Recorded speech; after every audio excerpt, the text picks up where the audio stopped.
Você já pensou quais seriam os 10 animais extintos que poderiam ser ressuscitados? Então vem comigo para essa jornada, mas antes se inscreva no canal e ative as notificações. No filme Jurassic Park de 1993, os dinossauros são clonados de volta à vida depois que seu DNA é encontrado intacto dentro da barriga de antigos mosquitos preservados em âmbar. Embora a ciência da clonagem ainda esteja em sua infância, muitos cientistas acreditam que é apenas uma questão de tempo até que animais extintos voltem a andar na Terra. Para clonar com sucesso um animal extinto, os cientistas precisam encontrar o DNA animal que está quase totalmente intacto. Algumas espécies têm potencial substancial como candidatas devido à disponibilidade do que é chamado de DNA antigo, ou material genético de fósseis ou artefatos. Por exemplo, animais recentemente extintos, espécimes de museu e espécies preservadas em permafrost durante a última idade do gelo fornecem DNA antigo. Isso deixa a questão de saber se revivificar ou ressuscitar uma espécie extinta é sensato, ético, seguro e acessível. Por causa do tempo que passou, os dinossauros são candidatos improváveis. Um parque jurássico da vida real provavelmente é melhor reservado para a imaginação,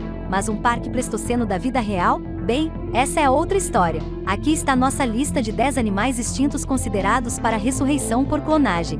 Mamute lanoso. Mamutes lanosos parecem uma excelente escolha para a extinção. Muitos espécimes de mamute lanoso permanecem no permafrost da Sibéria. Os paleogeneticistas, cientistas que estudam o material genético preservado, sequenciaram o genoma do mamute lanoso. A pesquisa sobre o genoma, assim como o material genético preservado, levou a um trabalho em torno da criação de um mamute peludo por meio da clonagem ou da edição do genoma do parente vivo mais próximo, o elefante asiático. Em um primeiro passo para ressuscitar o mamute, pesquisadores da Rússia e da Coreia do Sul estão trabalhando para trazer de volta outro animal extinto, o cavalo Lena, usando células de um potro de 40 mil anos encontrado na Sibéria. Apesar de todo o entusiasmo de alguns cientistas e muitos não cientistas pela desexcisão desta espécie, existem preocupações éticas. Mamutes peludos eram animais sociais que viviam em rebanhos. As tentativas de trazer mamutes lanosos de volta da extinção podem falhar muitas vezes antes que um mamute viável nasça. Se usar um elefante asiático como portador substituto do mamute,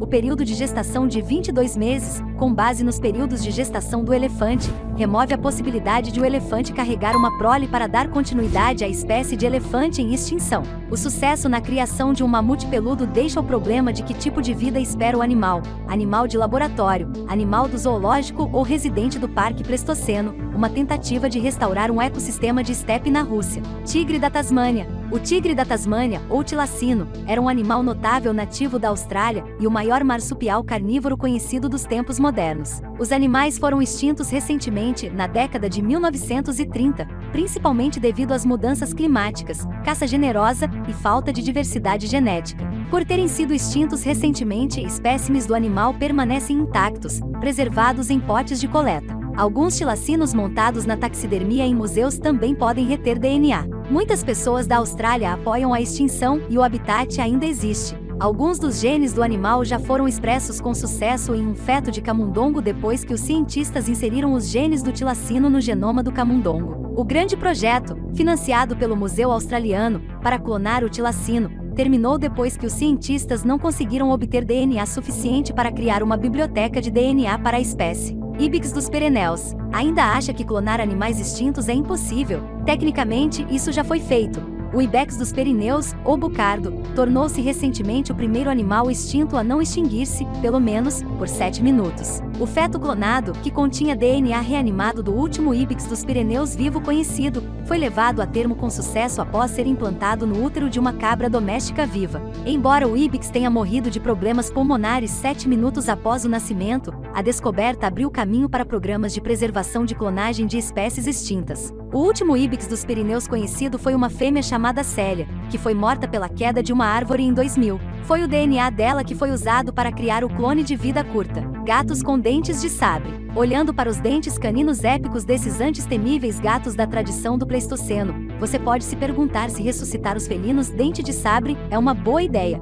Os espécimes fósseis sobreviveram até os tempos modernos graças aos habitats frígidos que habitavam. Antigos depósitos de alcatrão, como os de Labreia tarpites, preservaram espécimes intactos, embora seja duvidoso que haja DNA antigo o suficiente para criar um banco de dados. Este dispara a imaginação e o entusiasmo em um cenário de ficção científica, mas a realidade de encontrar um substituto independente capaz de carregar o embrião, criá-lo e fornecer um habitat adequado significa que este é um tiro no escuro. As diretrizes da IUCN certamente parecem recomendar contra isso. Moa, esses pássaros gigantes que não voam, semelhantes em aparência aos avestruzes e emas, mas sem vestígios de asas, já foram os maiores pássaros do mundo. Como os moas foram caçados até a extinção há apenas 600 anos, suas penas e ovos ainda podem ser encontrados relativamente intactos. Os cientistas supostamente extraíram o DNA de moa de cascas de ovo antigas e mapearam o genoma. Os cientistas não estão tão entusiasmados quanto alguns políticos com as chances de um clone moa bem-sucedido e da reintrodução da espécie.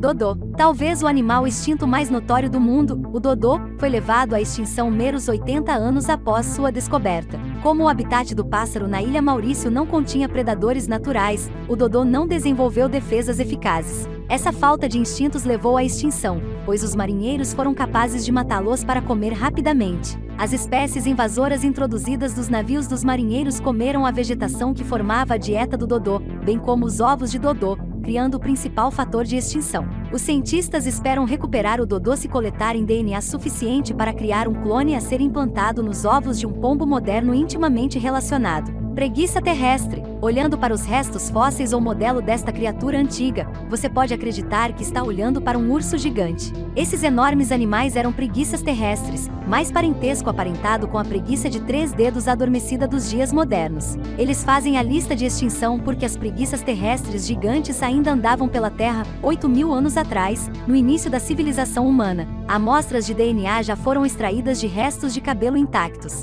Como os únicos parentes sobreviventes da preguiça terrestre são minúsculos em comparação, é impossível encontrar uma mãe substituta, mas um dia pode ser possível desenvolver um feto em um útero artificial. Carolina periquito. Outrora a única espécie de papagaio nativa dos Estados Unidos, o periquito da Carolina foi tragicamente extinto depois de ser caçado por suas penas, que eram populares em chapéus femininos. O último espécime conhecido morreu em 1918. Como pássaros montados, penas remanescentes e cascas de ovos permanecem em circulação e em museus, a extração de DNA e a clonagem da espécie logo poderão se tornar uma possibilidade. Virginia Tech tem um projeto em andamento para implantar o genoma do periquito Carolina no ovo de um parente, o periquito jandaia. A favor do pássaro. Há clima suficiente para o pássaro habitar, mas isso aumenta o risco de o pássaro se tornar uma espécie invasora. Rinoceronte lanoso. O mamute peludo não era a única criatura enorme e peluda na fria tundra do Pleistoceno. O rinoceronte lanudo também pisou forte na neve do Ártico há 10.000 anos. O animal também aparece com frequência na arte das cavernas antigas, como na caverna Chauvet-Ponty-d'Arc, na França. Os rinocerontes lanosos compartilham muitas das mesmas vantagens como candidatos do mamute lanoso. Espécimes bem preservados frequentemente ficam expostos no permafrost ártico. Os cientistas sequenciaram o DNA com sucesso e um rinoceronte poderia carregar o embrião. No entanto, esta vítima das mudanças climáticas carece de áreas adequadas para o repovoamento. O que resta do habitat está diminuindo rapidamente devido à mudança climática antropogênica ou influenciada pelo homem. Pombo passageiro. Recentemente, há 200 anos, bandos de pombos passageiros na casa dos bilhões cobriram o céu da América do Norte. Em 1914, campanhas de caça implacáveis exterminaram a espécie. Agora, graças à tecnologia de clonagem, o animal que já foi a ave mais numerosa da América do Norte pode ter uma segunda chance. Espécimes de museu, penas e outros vestígios dessas aves ainda existem, e por serem tão parentes da pomba de luto, seria fácil encontrar uma mãe substituta. Revive and Restore, uma organização que busca ativamente a recuperação de espécies extintas, tem um projeto em andamento. Eles afirmam que o retorno de pombos passageiros às florestas da América do Norte servirá como uma espécie crítica na conservação desse ecossistema. E então, já pensou nisso? Não se esqueça de se inscrever no canal e ativar as notificações. Até mais!